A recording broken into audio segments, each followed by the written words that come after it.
chers élèves, salamullahi alaykoum. Dans cette séance, on va faire un résumé du chapitre La gravitation universelle sous forme d'un carte mentale.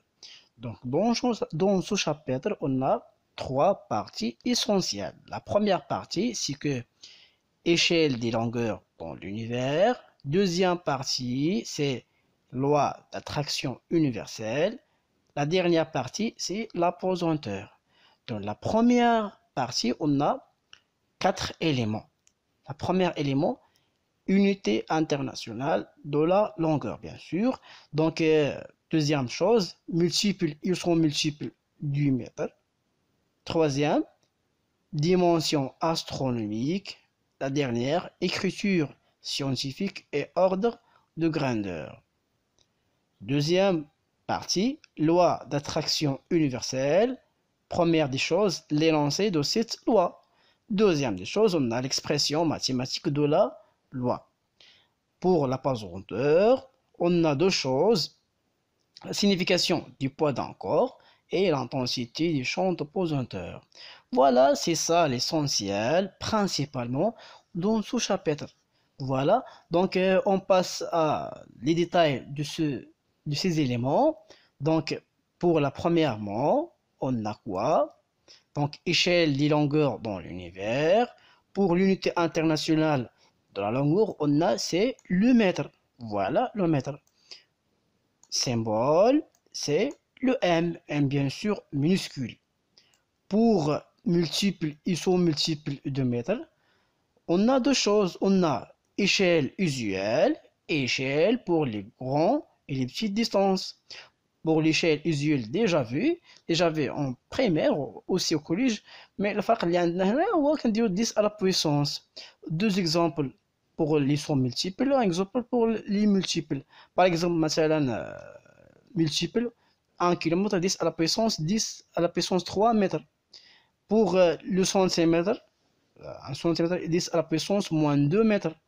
Pour millimètre, le millimètre, donc 10 à la puissance moins 3 mètres. C'est ça, échelle usuelle. Bien sûr, on a ici un tableau contient 3 multiples et 3 sous-multiples. On a juste des exemples. Voilà, pour les grands et les petites distances, on a aussi tableau. Pour cela, par exemple, on a deux éléments les multiples et deux éléments dans les sous-multiples. 1 gigamètre est égal à 10 à la puissance 9 mètres. 1 mégamètre 10 à la puissance 6 mètres. 1 nanomètre 10 à la puissance moins 9 mètres. Et 1 micromètre 10 à la puissance moins 6 mètres. Voilà les exemples pour les grandes et les petites distances. Voilà les multiples et les sous-multiples du mètre. Voilà, on passe les dimensions astronomiques. On a deux éléments, unité astronomique et année-lumière. Pour l'unité astronomique, la symbole c'est UA. Qu'est-ce que ça veut dire UA? U, unité, et A, astronomique. Que signifie UA? Signifie la distance moyenne entre le centre de la Terre et le centre du Soleil. Voilà, c'est ça UA.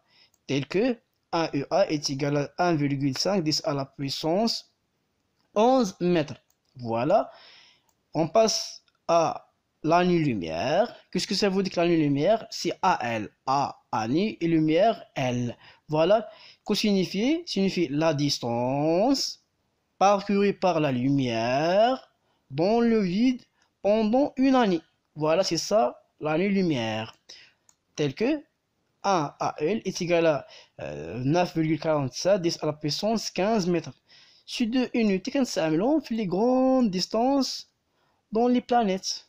Voilà, c'est ça pour les dimensions astronomiques.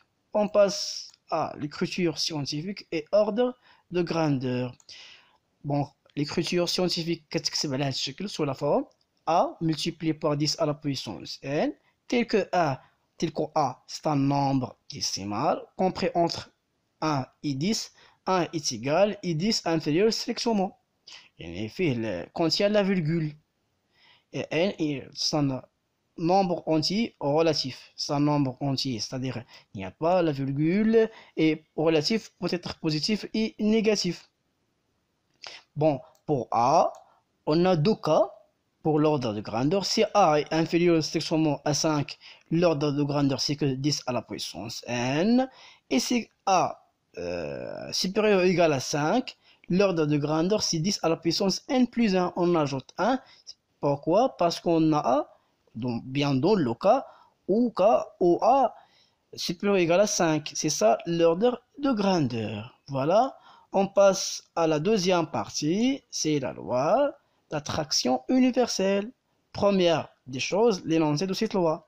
L'énoncé, c'est les corps s'attirant dans l'espace à cause de leur masse. Donc, la masse est un élément essentiel dans cette loi. La masse, c'est ça l'élément essentiel. Grâce à la masse. Tout ça grâce à la masse d'après les lois, bien sûr, de Newton. Donc, de telle sorte que les deux forces d'attraction ont même intensité, même droit d'action, les deux sens opposés ou bien contraires. Voilà, c'est ça l'énoncé de cette loi. On passe à l'expression mathématique de la loi, bien sûr, cette loi. Donc, on considère deux corps, un corps A de masse MA, centre là, encore B de masse MB. Donc, si deux corps séparés par une distance D du centre, donc le corps A applique une force d'attraction sur B, donc F ou bien ce force là, ce force appliquée par A sur B. Pourquoi? Parce que A attire B. Ce force là, c'est FB sur A appliqué sur B de B sur A, parce que B si qui attire A. Voilà. Donc, même intensité, cette intensité, voilà, de cette expression, FA sur B est égal à FB sur A. Généralement noté, F est égal à G. Qu'est-ce que ça veut dire G? C'est une constante de gravitation universelle, très connue. G est égal à 6,77 à la puissance moins 11 dans le système international, multiplié par la masse M, la masse du corps A, multiplié par la masse corps B sur le carré de la distance qui sépare les deux centres. Les deux centres. Voilà. Donc, vous faites attention à celle-là. Donc, on a même intensité, mais il n'y a pas même force. Parce qu'on a son sens contraire. On a ici un 6-. 6-, pourquoi?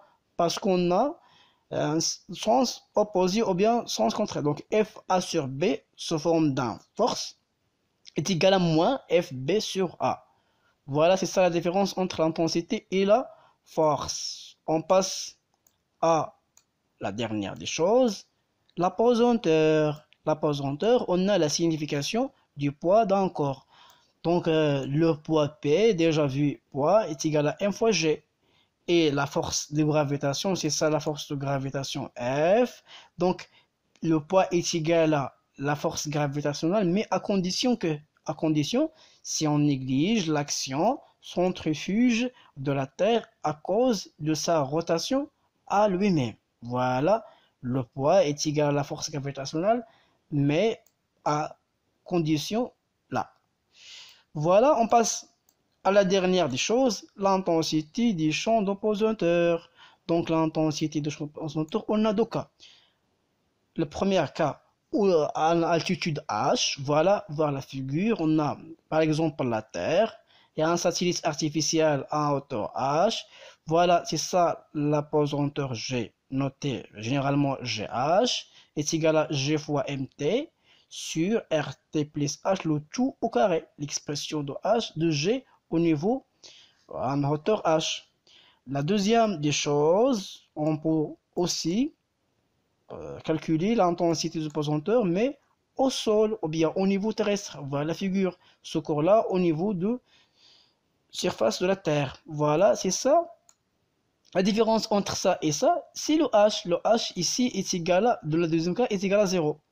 Donc, notez dans ce cas-là G0 est égal à G fois MT sur RT plus H dans ce cas-là est égal à 0. Donc, juste RT au carré. Voilà, on peut regrouper ces deux relations. On trouve à la fin GH à un hauteur H est égal à G0 au niveau du sol multiplié par RT au carré sur RT plus H le tout au carré. Voilà, c'est ça notre chapitre, c'est ça l'essentiel de notre chapitre. Donc, à la prochaine.